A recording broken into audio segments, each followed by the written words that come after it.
Good morning. It's Monday morning. I live in the northeastern rice fields of the metropolitan area of the city of Korat. It's a major part of the Isan culture and all that, which I find I really like that culture. I like the Thai people overall. It's maybe the main reason, that and money are the main reasons I came here. And the caring culture and stuff that I'd heard about, that, praise God, that part of my massively flawed research turned out to be true, and that's made all the difference in my life. Hence today's content. This video will go live on Friday, as they always do, but I'm filming it on Monday. Usually I film on Saturday mornings, but this weekend was a little busy. I went with Fawn and her entire core family almost. Both her parents, Kun Pa, Kun Ma, and then both her boys and I and Fawn. So gee whiz, that was 6 people in a Toyota Vios, which would be a compact car. Here it's an intermediate sized car, I would call it, but back in America, that would be a compact car for sure.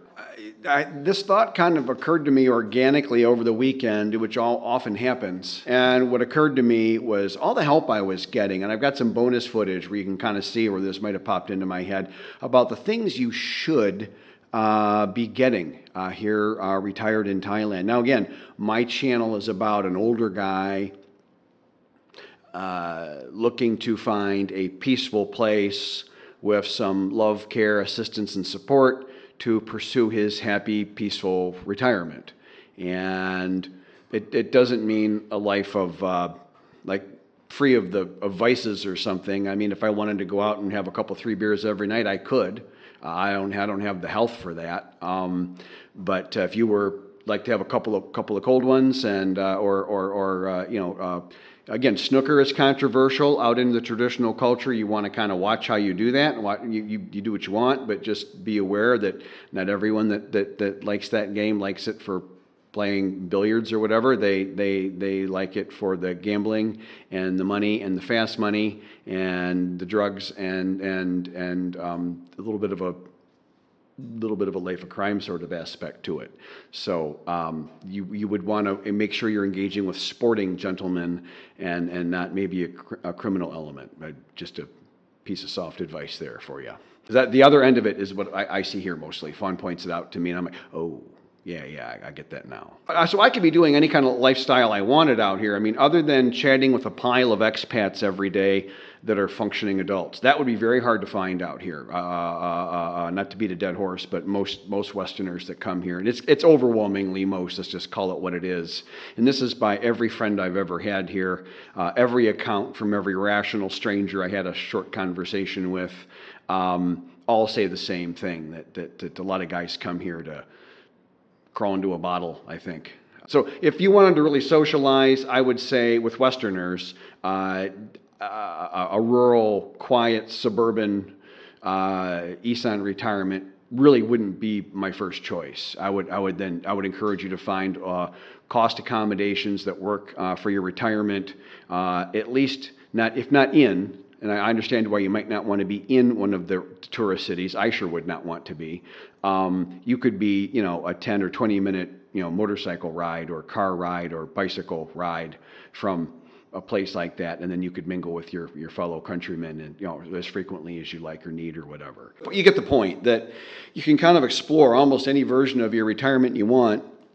Other than socializing with a lot of Westerners, my friends and I just don't find the Western company here all that great. Everybody complains about it. The only guys that probably don't complain about it are the guys that are the problem, and they're all lined up at the pub. It's just different people. Other than the alcoholism, I wouldn't say that's like an acceptable, productive lifestyle. I would not judging. I've been a heavy drinker at prior points in my life and all that, but I don't think that's when I got my best goal accomplishments and all that done, So things you should be getting here. So out here quietly, nice, productive, relaxing, good, retirement and all that. So, well, gee, Rob, what are you talking about? What should you be getting out here? The first thing is respect. I'm going to sound like your hard-ass uncle or something from the 1970s, but you're going to have to earn it. The Thais will need you to earn it. Because, again, the overwhelming majority of us don't behave very nicely here. Don't go by their culture. Don't interact with them very politely. A lot of times, not at all. I've seen that so many times. I can give you 50 examples probably. I mean, some of it's, I remember one time at a Kentucky Fried Chicken, I physically was doing the side step, like the Seinfeld shuffle. You know, they had an episode on that. I shuffled away from the guy because he was behaving so badly. I didn't want to be associated as people thinking that I was with him. On the first basis, I wasn't sure if he was going to get attacked for the shit he was saying to the people there. I mean, you can't do that. You really can't do that. I did not want to be a YouTube video in the bad way, you know? But respect. So I get a lot of that. I get as much of that as any foreigner I've ever seen. I definitely feel like I'm at the top of that. It's not trying to brag. I'm just feel that I'm getting that. And I socialize, 90% whatever, all my time is with Thai, so I'm the only Westerner. Other than when I go to Thai language class, that is Kru Usani, who is a Kon Thai, obviously a Thai person. And then all the students, the Nakarayan Tuk Kon, all of the students will be Western. They'll be Falang. Falang means Western. Doesn't mean foreigner. People think it means foreigner. That is not true. Good bar bet. Although nobody at bar will probably pay up anyways, but it means Western foreigner. It might translate to the word foreigner, but that's not what it means. You know, that's different. Those two different things. What does it really mean? If somebody from India is not called Falang. Someone from China is not called. They have different words for all those people. But for us, it's Falang, and it's not an insult. Don't fall into that trap of being angry all the time and they're insulting me all day. It just means it's Westerner. Think of that when they say Falang. It means Westerner. So just go with that. You know, people younger than you should be whying you first. I mean, you do it just a little press back because you're a higher status by age. You can enjoy, and you should, once you've earned it, enjoy and to a tiny degree rest on that little tiny laurel for a second or two and bask in that glow of having that higher level of status and respect, and just give a little lower, not up here, down here, a little press back and a little bow, and you can do a Saudi cop or whatever the thing is about, and you can engage, okay? And cop is the word you close every sentence with for a male speaker, and it makes the sentence polite, because Thai is a very blunt language. It's you are fat, why, or something. It's like super blunt. When you get into, if you ever do study the language, you're like, whoa, these people are really just speaking it flat out. And that's why you have a little word at the end that makes it polite. It's like, well, you, sir, and I mean that with respect. It's a little bit, I'm making fun, but it's a little bit like that if you follow the logic. And so you should be doing that, but not to children. To an adult younger than you, yes, but not to, they'll laugh at you. Like, why is he like, you're giving all this respect to like an 8-year-old? Who is this guy not right in his head? They won't understand why you're doing that. Why are you visibly, deliberately lowering your status in front of everyone? Right? Why would you do that? If you knew that, what that meant, you wouldn't do that, right?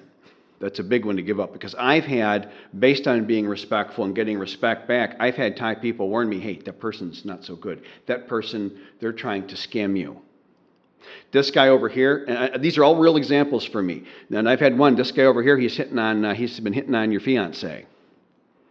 And I had 3 women all repeat exactly what, and I caught it. I happened to catch half of a sentence as I walked into a room at a building one time. You ever see a person visibly shrink, like socially? He wanted to slink out of that room so bad. And I did, when you call somebody, you do it up high, like you're waving goodbye, that's a come here. You do it respectfully. And I said, Money, come here.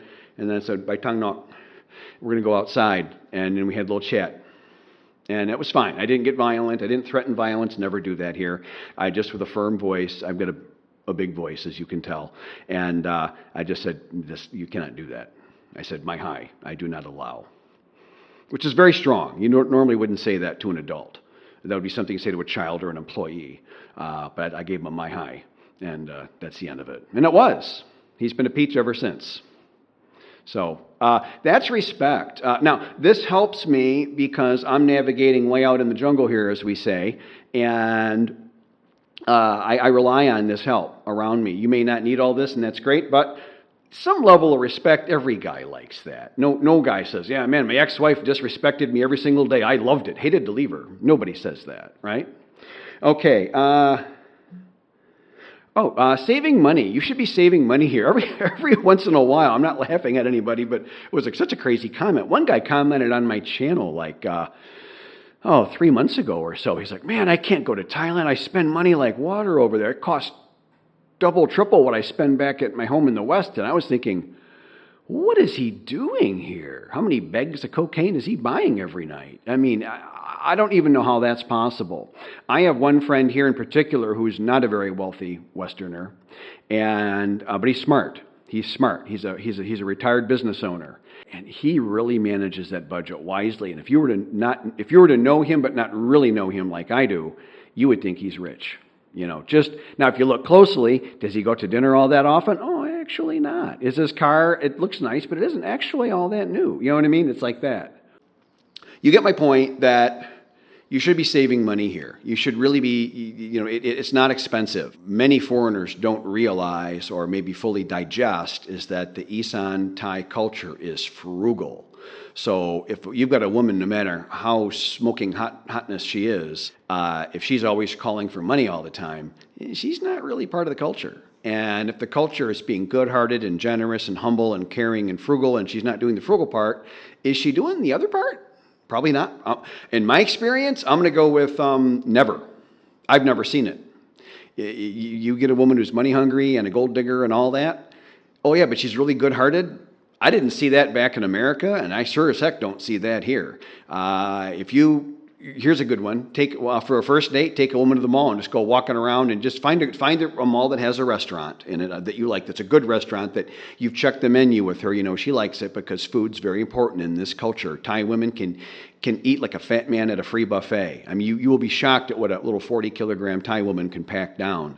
Have a restaurant picked out, go to the restaurant, and then just like walk off to dinner and go look for a coffee or a tea or a ice cream or something after. And if she wants to stop at all the expensive stores and she's longingly looking at things and holding it off the rack like for you to maybe step in to buy it, that's your first and last date, my friend. I've just saved you 6 months of heartache and then moving on to the next girl that's nice. Unless you want to do a virtual pay for play or a virtual prostitution or whatever, which is common, and you can keep buying her expensive shoes and she'll keep going back to your hotel room.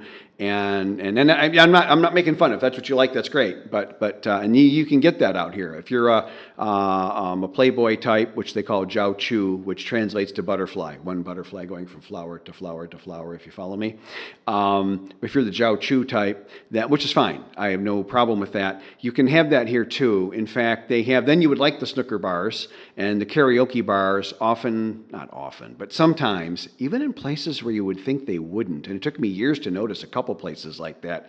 In the back, there was a couple little rooms that said VIP 1, VIP 2, and finally I go, well, what's that? And you probably already know, those are little private rooms, so you can take your cute little young woman snooker partner or karaoke partner, and you can go in that little room for a half hour or something. Maybe have some private time, or whatever you might do in there, I don't know. So I was like, and a couple of these were in very proper districts that technically that's not legal, whatever. But enough of that. But so everything is kind of here, literally just except for the Western companionship. Because even if you just want like the guys, drunk up at the bar stuff, you just won't find enough foreigners here to really do that. There's one expat bar in the whole city of Korat. It happens to have really nice food. I'm friends with the owner of the Monkey Bar. The owner is Stuart, very nice guy. Some people had trouble, didn't get along with the other owner before him, I'll just say. But Stuart, I've never heard a bad word about. I've never had an issue with him. He's just a nice guy. Really good food. I go there early because he can't control who comes into his place. And at night, then you get some more of the people that are just less fun to talk to. And you have to do more dancing and working around to not get into a physical confrontation with, which I don't enjoy the dancing and working around. The Thai bars or a Thai restaurant that serves alcohol, much more peaceful, much quieter, much more respectful. I hate to say it, if I was going to go somewhere later at night, I probably wouldn't go to Stewart's Place, as much as I like him and his food's phenomenal. And very reasonably priced, I have to say. If I want to go to a place that has as good a food, I'll be paying probably twice as much going to a high-end Thai restaurant. Kind of odd, isn't that funny? That the Western place, he knows this crowd. And he has he's worked up very affordable menu that's really tasty. And he does serve a high-end steak. If you need like the absolute best steak in Korat, you would go to the Monkey Bar and get his. It's all called out on his menu. You can't miss. He's got a strip steak from Australia that's it's a top 10 steak in my entire life. It's incredible. And it's 30 US roughly. It's 1,000 baht. So no, you should be saving money, and the more you observe and get along with the culture, and the more you live like a Thai, your cost to live here will be dependent upon you, my friend. And if you got to live in a Western-speaking area, where they speak all English, a little German, a little French, and all that stuff, you live in one of those areas. That's great, but you're gonna find the rent and the prices for real estate are sky high. All the restaurants are sky high, way more than what you're going to be paying back in the West. At least me from Detroit, the restaurants in those big areas are quite a bit more expensive than what I'm used to even back home. And believe me, we get tons of overpriced restaurants. So your cost to retire will be really high. Mine's pretty good. I'm still just starting a new project to get my cost of living down a little bit and just kind of live easy and cheap for a while and just focus on me and Fawn and just have some quiet, enjoyable time working on my rehab, So I don't have something to report, but I think I'm living in the 80 to 100,000 baht per month. Hopefully, my goal is to get it to around 80 or maybe 80 or 90 or something, and that's fine. And I'm living very, very comfortably here. As you can see, I'm under no duress. Peace. You should be getting peace. I don't think you'll get a lot of peace in the tourist areas. For me, I wouldn't work that way. Maybe for another personality type, you'd find it. Oh, it's so peaceful. I love all this loud music and people running. I'm gonna get biased if I keep talking on that. But you get the idea. It's just not for me. And my friends, again, we all like this out here, different lifestyle. But you should be getting peace, and that really does come from within. You know that. You don't want to hear it, but that's what we all know it's true. And that means you got to fix you. You got to do you. You got to make you. And this is the place to do that because there's really nothing really going to come around and bother you unless you allow it. If you allow it, then stuff will come in human beings are human beings, and they'll have needs and wants, and they'll put their own needs and wants above yours, and then you'll have interruptions, and you're going to have to push back. I always tell new people here, don't push back on hardly anything for the first, other than ridiculous things, for the first year or even maybe almost maybe 18 months or something, until you learn the culture a little more, and then, because all Thai people will kind of seem the same at first, because they're just so different. There's almost no commonality from Thai culture and the type of person that produces, and say American culture and the type of person that produces.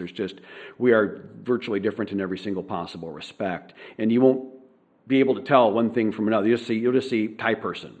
You won't know, a nice person, a shy person, an outgoing person, honest person, a corrupt person. You won't really know. Now I meet people and I can, then it's just the same as back in the West. I can kind of tell you what that person's about. I have a pretty good radar for that. Not as good as Fawn's. It'll never be as good as Fawn's. But like when I was dating Fawn seriously, and I had set aside a couple of the other ladies that were really nice that I was dating, and I had two other really, really, really nice ladies I was still seeing, and three. Fawn was one of the three, and then I was kind of thinking of focusing really just on Fawn because she was so interesting and so good, and hard to find someone like that anywhere really. I went to Usini, and I said, Usini, can you help me validate her? And Usni knew her, but pretty well already. But then I insisted on one more meeting, and we got together and just talked, and I had a good time, and just was a casual coffee that was really an interview. You know what I mean? I did that. Hate to say it, but that's just true, and I was just being cautious because had been burned recently. And that worked out great. And Usni's like, Rob, I don't need to do this. I knew in 2 minutes from the first time I met her that what kind of person she was. A Thai woman can always tell. If you can make a Thai female friend, a friend, then they'll an honest one, a good traditional person here, which are relatively easy to find, quite honestly. Amazing we don't find them better, honestly. That'll help you a lot with that. So that's peace. Get some peace. I love it. Peace is the most valuable thing to me. I love peace and freedom. Yeah, peace and freedom. And I got piles of that. I love it. Care.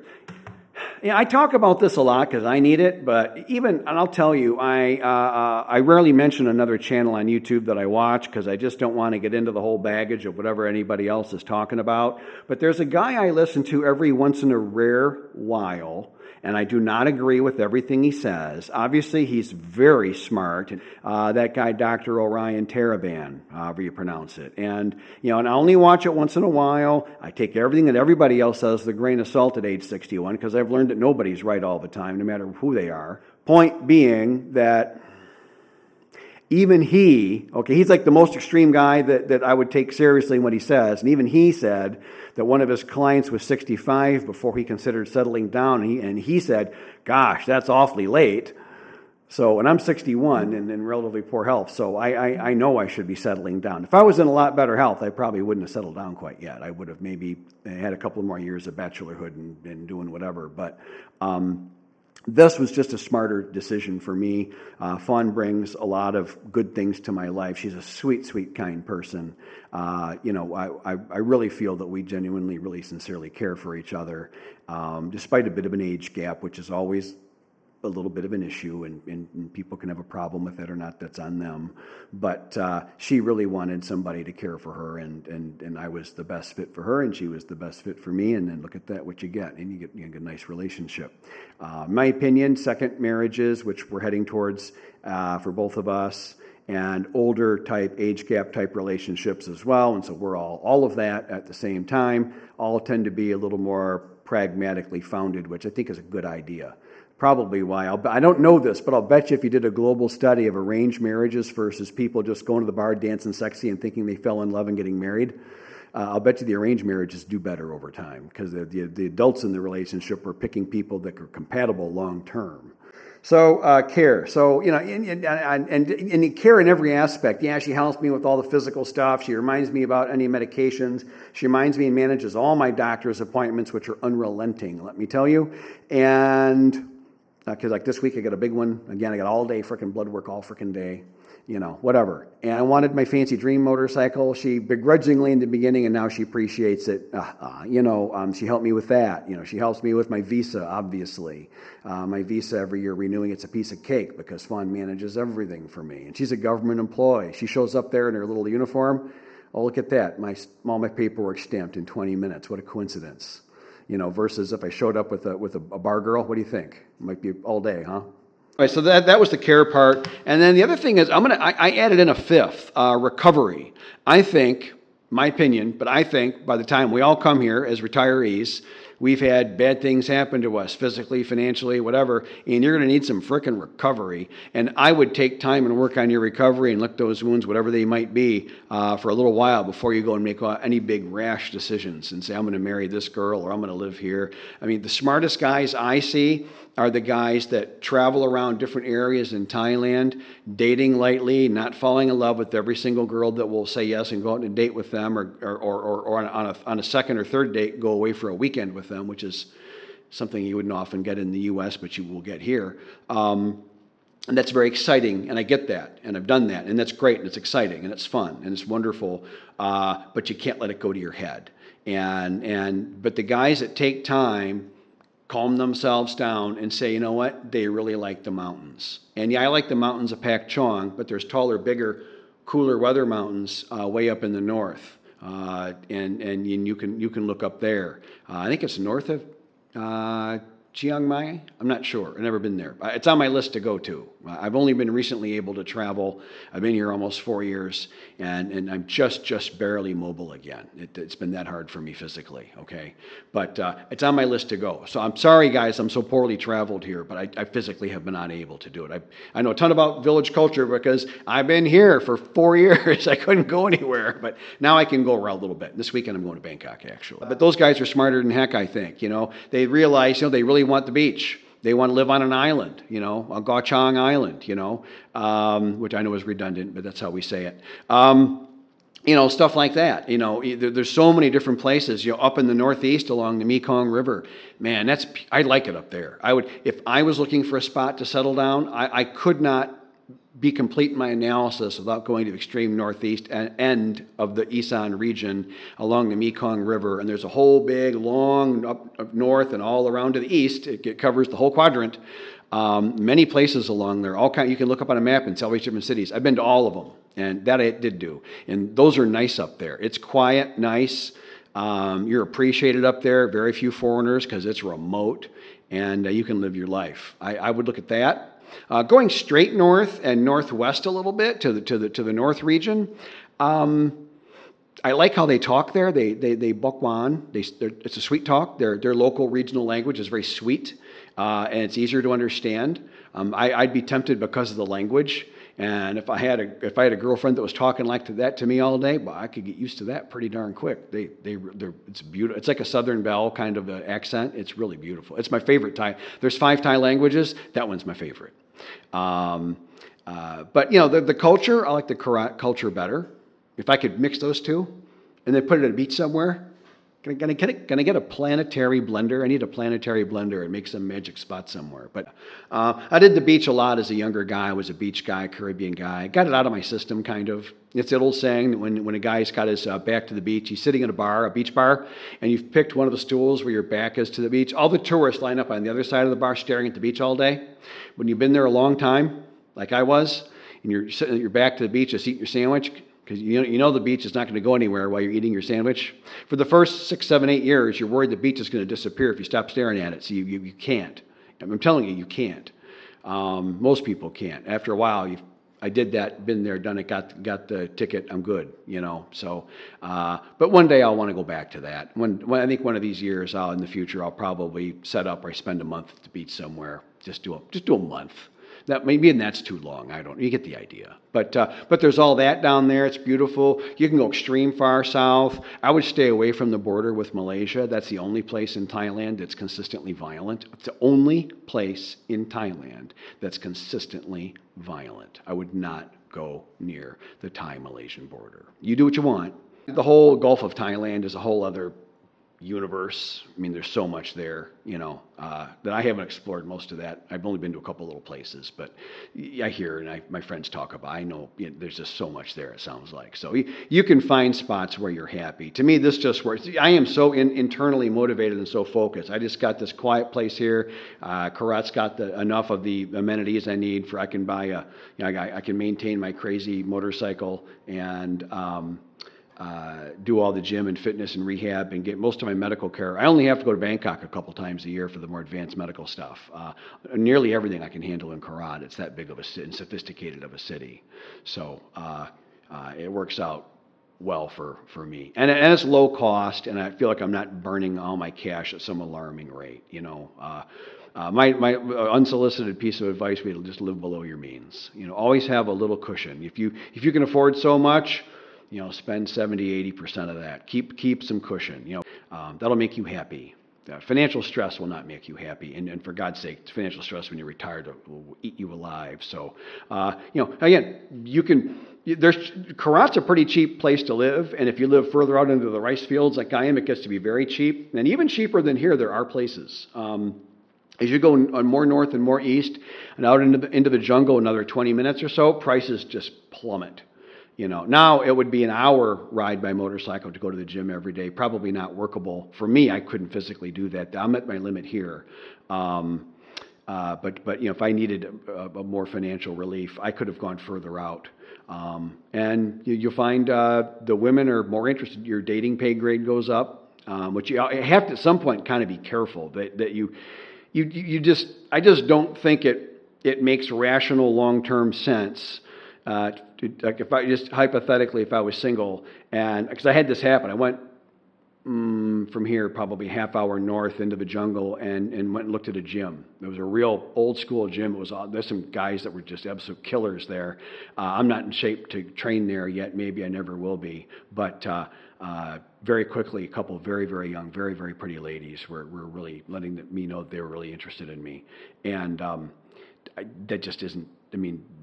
That's probably not healthy. I think I'd end up dead in 90 days with a huge smile on my face, but probably dead in 90 days or something. I don't know that that's really a good idea, but you do what you want. But I chose this, and this works. Anyway, so yeah, that's 5 things I think you should be getting, because what happens is guys come here, they don't get any of this. They don't really think about what they should be getting. They're just getting daily and weekly what they think they want, you know, from a lady or from a pub or from wherever they're doing, but these longer term, bigger things will really make you happy and add actual years to your life. And you know, and I meet a lot of guys here, and they're not getting. I mean, they're spending a ton. They're not saving money.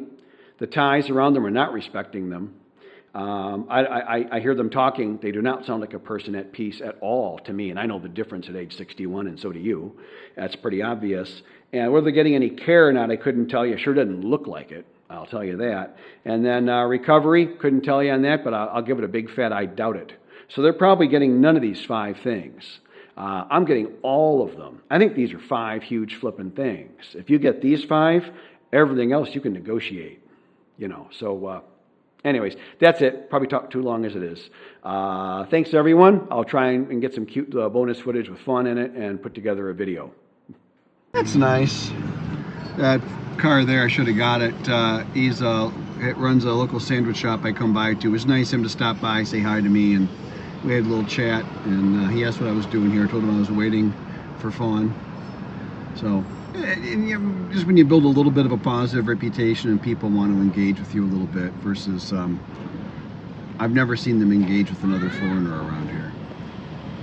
Hello.